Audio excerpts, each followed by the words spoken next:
My dear, beloved, respected brothers and sisters, I ask Allah subhanahu wa ta'ala to make me and you from the people who listen and apply.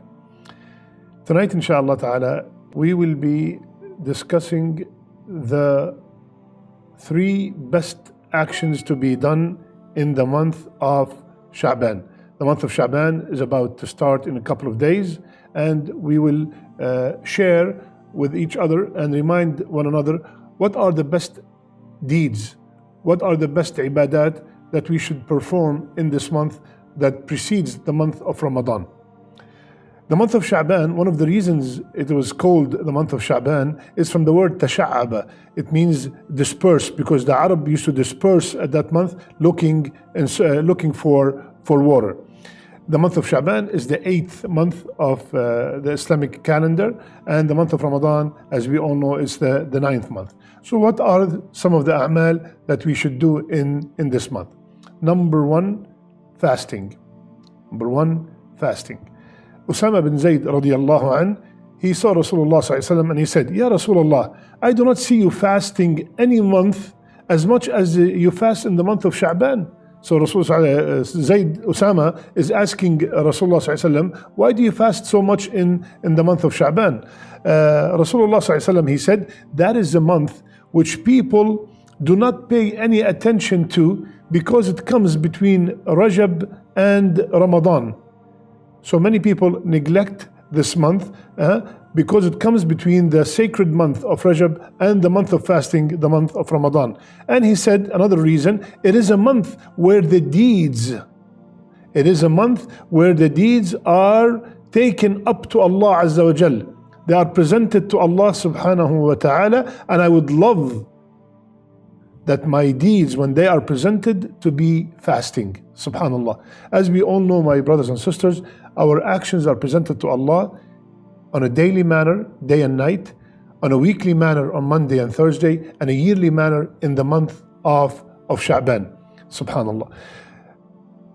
And also this hadith indicates that it is mustahab to make a lot of good deeds in the season where people are heedless. When people are neglectful, it is good to concentrate and do extra ibadat.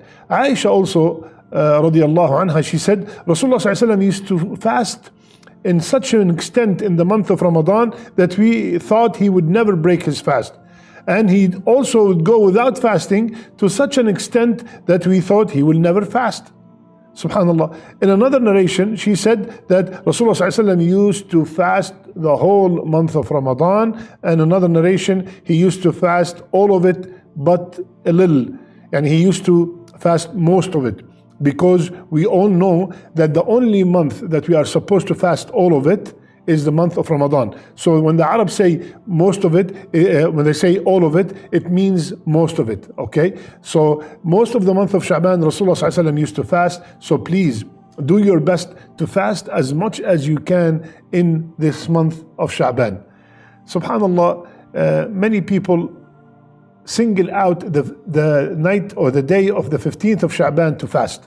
There's nothing authentic in the Sunnah to single out the 15th of Shaʿbān with any kind of fasting or any kind of dua or any kind of salat or any kind of gathering. If you used to fast during the year in the 3 white days, 13, 14, 15, and Shaʿbān come, and you continue your fast, Allahu Akbar. But to single the 15th of Shaʿbān with fasting, we need an evidence, and nothing in the Sunnah or from the Sahaba that indicate to specify the 15th of Shaʿbān in fasting.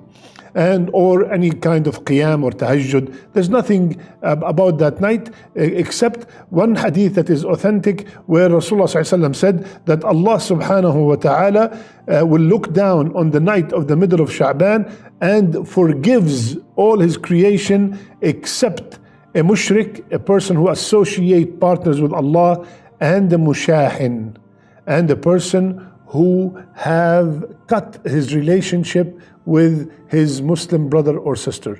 Which brings us to the second action to be done in this month, which is connecting with family members. According to this hadith, my brothers and sisters, Allah forgives all the people on that night look at the greatness of Allah Azza wa Jal, except a person who associates partners with Allah. Inshallah, none of us is from that category. But the second one, we have a problem with that. And the second one is mushahin, a person who does not speak to his father, to his mother, to his son, to his wife, to his uncle, to his aunt. He has a problem with not only the relatives, but also he had problem with another Muslim.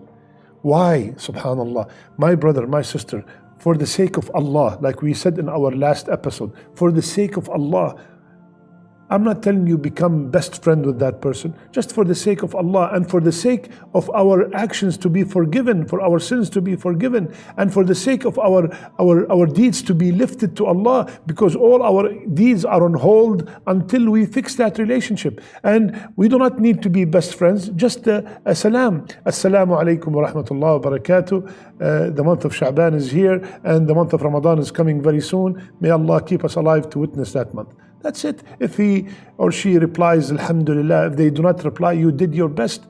But you're doing it first for Allah, second for yourself, because you want to be forgiven in that night, and you want also to come to the month of Ramadan with a clean heart. This is the biggest achievement. The biggest achievement, if you want to prepare yourself for Ramadan, is to enter that month with a clean, pure heart. You see, the heart is the source of reception for all the beautiful ibadat that take place in Ramadan. It is the source of reception for the Quran. It is the source of reception for all these lectures that we will be hearing, right? The Jum'ah khutbahs. And if it is blocked by hatred and malice, it will not, the lectures, the Quran will not penetrate, and we will not feel much in Ramadan. So let's clean our heart before the month of Ramadan comes. And one of the ways to clean our heart is to forgive others, to pardon others.